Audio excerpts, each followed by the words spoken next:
ඒස්කෑම් YouTube channel එකට හැමෝම සාදරයෙන් පිළිගන්නවා.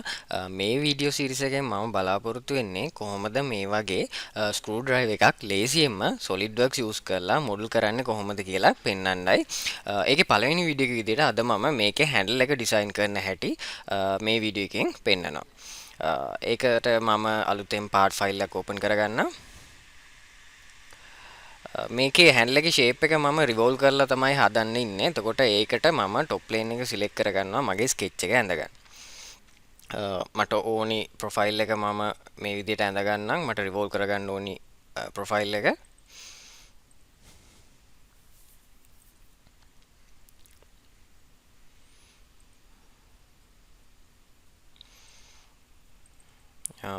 මැද කොටස ඇඳගන්න මම 3 point arc එකක් යූස් කරනවා. ඊට පස්සේ මම ස්මාර්ට් ඩිමෙන්ෂන් ටූල් එක යූස් කරලා මේකට මට අවශ්‍ය වෙන ඩිමෙන්ෂන්ස් ටික ඇප්ලයි කරගන්න. ටෝටල් හැන්ඩල් එකේ ලෙන්ත් එක විදිහට මිලිමීටර් 115ක් මම දෙන්න. යට කොටසට මිලිමීටර් 10යි. උඩට මිලිමීටර් 75යි. ඒ වගේම මේ 3 point arc එකේ දෙපැත්තට මම දෙනවා මිලිමීටර් 22ක්. ඒ වගේම අවුටර් එජ් එකයි එන්ඩ් පොයින්ට් එකකයි අතර දුර මම දෙනවා මිලිමීටර් 7ක් sorry. ඊට පස්සේ මම මේක රිවෝල්ව් කරාම එන රේඩියස් එක විදිහට මිලිමීටර් 20ක් දෙනවා. මට මගේ ස්කෙච් එක දැන් ෆුල් ඩිෆයින් වෙලා තියෙන්නේ. මම දැන් මේක ෆීචර්ස් වලින් රිවෝල්ව් කරගන්නවා. ඇක්සිස් ඔෆ් රෙවොලූෂන් එක විදිහට මම මැදින් ඇඳපු ලයින් එක දෙනවා. හරි. දැන් මට අවශ්‍ය බේසික් ෂේප් එක මම ඇඳගෙන ඉවරයි මගේ හැන්ඩල් එකේ. මේකේ grip එක වැඩි කරගන්න මම circular pattern එකක් දාගන්නවා ඩිසයින් එකක් එක්ක. එතකොට ඒකට අවශ්‍ය ප්‍රොෆයිල් එක මම මුලින්ම ඇඳ ගන්නවා මෙන්න මේ ෆේස් එක උඩ ස්කෙච් එකක් ස්ටාර්ට් කරලා. මම මේක ඇඳගන්න ලේසි වෙන්න මුලින්ම සෙන්ටර් ලයින් එකක් ඇඳ ගන්නවා. හරි. ඊට පස්සේ මම මගේ සර්කල් ටූල් එකෙන් මේ දෙක ඉන්ටර්සෙක්ට් වෙන තැනින් සෙන්ටර් එක පටන්ගෙන ඩයමීටර් එක මිලිමීටර් 10 වෙච්ච සර්කල් එකක් ඇඳ ගන්නවා. හරි. මේ ස්කෙච් එක යූස් කරලා මම එක්ස්ට්‍රූඩඩ් කට් එකක් දෙනවා end condition එක true wall දීලා. alright. මේක තමයි මට ඕනි ෂේප් එක. මම මේක සර්කියුලර් පැටර්න් එකක් යූස් කරලා මගේ හැන්ඩල් එක වටේටම හදාගන්නවා. ඩිරෙක්ෂන් එක විදිහට මම මෙතන එජ් එක දෙන්න සර්කියුලර් එජ් එක. number of instances මම 6ක් දීලා තියෙන්නේ. එතකොට ෆීචර් එක විදිහට මම අන්තිමටම perform කරපු extruded cut එක දෙනවා. හරි. මේ වගේ output එකක් තමයි මට එතකොට හම්බෙන්නේ.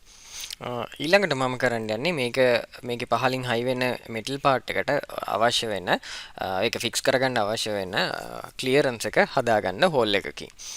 ඒකට මම මේ ෆේස් එක පාවිච්චි කරන්න අලුතින් ස්කෙච් එක ස්ටාර්ට් කරලා ඔරිජින් එකෙන් ස්ටාර්ට් වෙන සර්කල් එකක් මම ඇඳ ගන්නවා. ඩයමීටර් එක විදිහට මම 6 මිලිමීටර්ස් දෙනවා. එතකොට මම මේකෙන් extruded cut එකක් දාගන්නවා depth එක විදිහට මම දෙනවා 30 millimeters. blind cut එකක් end condition එක. හරි. මේක ඇතුළට ඊට පස්සේ මම ස්ක්‍රූ ඩ්‍රයිව් එකේ metal piece එක insert කරාම slip වෙන එක නවත්ත ගන්න handle එකයි metal piece එකයි slip වෙන එක නවත්තන්න මම පොඩි key එකක් හදා ගන්නවා මේකේ අන්තිම ෆේස් එකෙන්. කියන්නේ මම කට් කරලා නවත්තපු ෆේස් එකකින් නම් තව ටිකක් ඇතුළට අලුතෙන් key hole එකක් හදා ගන්නවා. ඒකට මම මේ ෆේස් එක අලුතෙන් sketch එකක් ගන්න.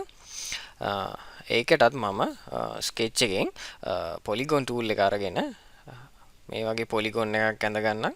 center point එක origin එකට යන විදිහට. ඊට පස්සේ මම relation එකක් දෙනවා circular edge එකත් එක්ක tangent relation එකක්. ඊට පස්සේ මට පුළුවන් center point එකයි මේ වගේ edge එක අතර horizontal relation එක. එතකොට මට මේක define කරගන්න පුළුවන්. ඊට පස්සේ ඒ ස්කෙච් එකනොත් මම එක්ස්ට්‍රූඩඩ් කට් එකක් දෙනවා ඩෙප්ත් එක විදිහට මිලිමීටර් 10ක් දෙනවා.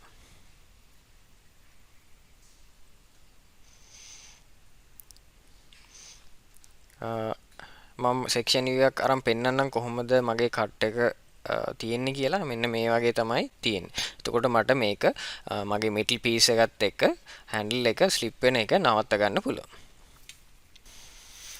ඊළඟට මම කරන්න යන්නේ මේකේ අපියරන්ස් එක ටිකක් වැඩි වෙන විදිහට මගේ සර්කියුලර් පැටර්න් එකට ෆිලට් එකක් ඇඩ් කරගන්නවා.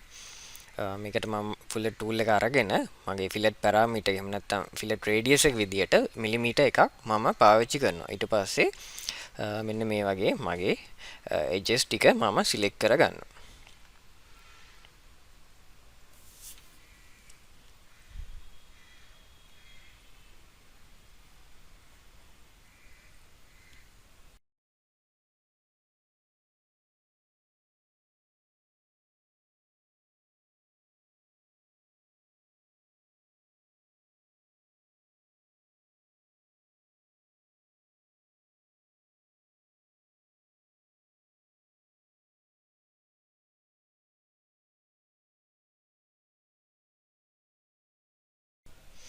හරි මම දැන් මේක ඇප්ලයි කරගන්නම්. ඊළඟට ඉතුරු ෆේසස් ටිකටත් මම 1 mm ෆිලට් එක තමයි ඇඩ් කරගන්න ඉන්නේ. ඒකත් අපි ඇඩ් කරලා බලමු.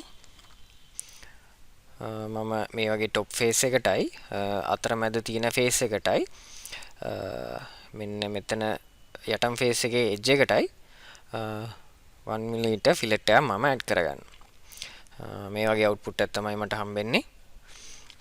ඊළඟට මම කරන්නේ මේකේ අපියරන්ස් එකට මැටීරියල් එකක් ඇඩ් කරගන්නවා. ඒකට මම මගේ මැටීරියල් ප්‍රොපර්ටිස් වලින්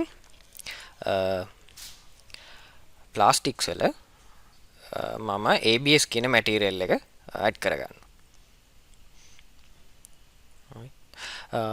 ඊළඟට මට පුළුවන් මේකේ අපියරන්ස් එක තව ටිකක් වැඩි කරගන්න කලර්ස් යූස් කරන්න. හරි.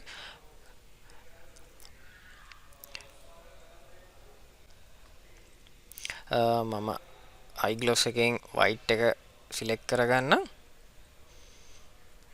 මට තව පුළුවන් මේකේ ෆේසස් වලට වෙනම කලර් එකක් ඇඩ් කරගන්න. මම මේකත් ඇඩ් කරලා පෙන්නන්නම්. ෆේසස් ටික මම සිලෙක්ට් කරගත්තොත් මේ වගේ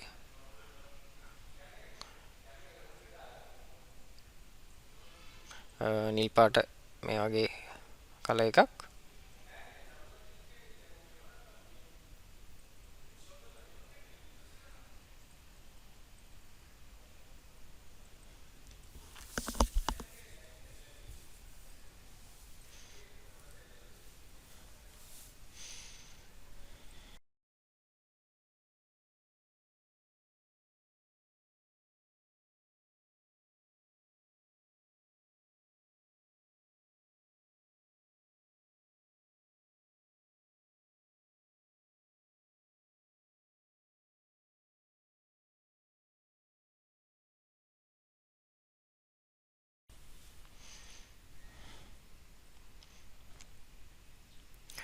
මෙන්න මේ වගේ කලර්ස් යූස් කරලා මම ෆයිනලයිස් කරගන්නවා මගේ හැන්ඩල් එක. ඔයාලට පේන ඇති ප්ලාස්ටික් ටෙක්ස්චර් එකකුත් තියෙනවා මේකේ. මම හිතනවා මේ වීඩියෝ එකෙන් ඔකටට අයිඩියා එකක් ගන්න පුළුවන් වෙන්නේ නැති කියලා කොහොමද මේ වගේ සිම්පල් ඩිසයින් එකක් කරගන්නේ කියලා. ඊළඟ වීඩියෝ එකෙන් අපි බලමු කොහොමද මේකේ ඉතිරි පාර්ට් එක ඩිසයින් කරගන්නේ කියලා. ඒ වගේම අපේ channel එක subscribe කරන්න කියලාත් මතක් කරනවා. ඉක්මනට මේ වගේ වීඩියෝ එකකින් අපි හම්බ වෙමු.